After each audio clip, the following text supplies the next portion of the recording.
गठबंधन के प्रभावशाली नेताओं ने एक सनसनीखेज खुलासे का दावा किया है। दावे के अनुसार अब तक के सबसे बड़े इलेक्टोरल बोर्ड घोटाले के तार हिमाचल प्रदेश से भी जुड़े हुए हैं। गठबंधन के नेताओं के मुताबिक इलेक्टोरल बॉन्ड के अंतर्गत 8,300 करोड़ की राशि से प्राप्त हुई रकम से ही हिमाचल में विधायकों को खरीदा गया था।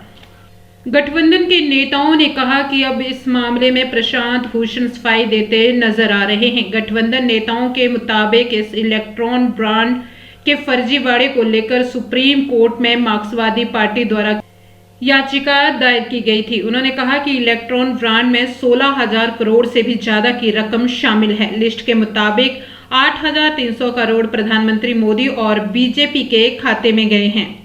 राजधानी शिमला में इंडिया गठबंधन के नेताओं ने एक पत्रकार सम्मेलन का आयोजन किया, जिसमें शिमला के महापौर सुरेंद्र चौहान, शिमला के विधायक हरीश जनाथा, पूर्व महापौर संजय चौहान, टिकेंद्र पंवर और आम आदमी पार्टी के राकेश छाजटा ने क्रमवार संबोधन किया। गठबंधन के नेताओं ने कहा कि लोकतंत्र और संविधान की रक्षा के आड़े प्रधानमंत्री मोदी, अमित शाह और जेपी नड्डा एक बड़ा खतरा है। एक देश एक चुनाव का नारा देकर वे केवल तानाशाही को बढ़ावा देना चाहते हैं। देश में सांप्रदायिकता, नव उदारवाद की नीतियां, भ्रष्टाचार, महंगाई और बेरोजगारी का प्रचलन साजिशाना बढ़ाया गया है। जगह जगह धनबल और सत्ता का दुरुपयोग कर लोकतंत्र और संघीय ढांचों पर हमले किए गए हैं। देश में 150 लाख करोड़ से ज्यादा कर्ज कैसे हो गया?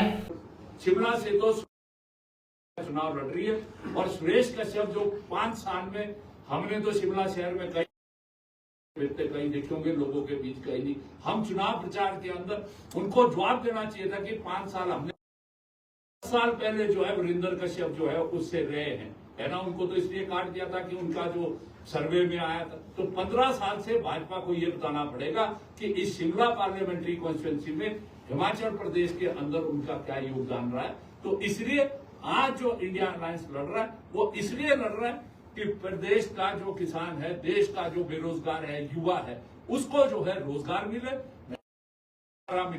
और जो है ये देश के अंदर ये जो सांप्रदायिकता का जहर घोलने का काम, ये जो जातिगत राजनीति करने का काम जो ये भाजपा और इसके सहयोगी कर रहे हैं, तो इसलिए जो है ये कर रहे हैं। और आज खाने दूंगा की पॉलिसी से आए थे। ये जो इलेक्ट्रोल बॉन्ड है, सबसे बड़ा घोटाला जो है इस मोदी के राज के अंदर आया है। और आपने देखा है, कल में प्रशांत भूषण जी यहां पर आए थे। हमारी पार्टी सीपीआई ने सबसे पहले उसकी पिटीशन जो है वो सुप्रीम कोर्ट में की थी। प्रशांत भूषण जी का कल मैं देख रहा था, 16,000 करोड़ से ज्यादा जो सुप्रीम कोर्ट को स्टेट बैंक ने लिस्ट दी है,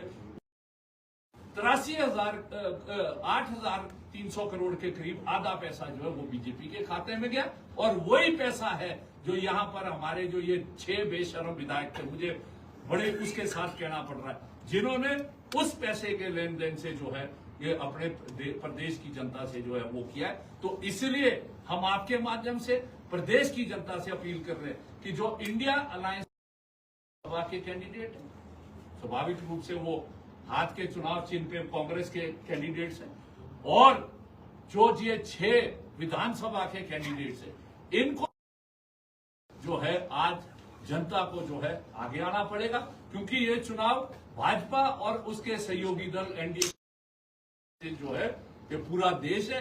तो आज इस देश को बचाने के लिए इंडिया अलायंस के माध्यम से हम अपील कर रहे हैं कि देश की पड़ेगा।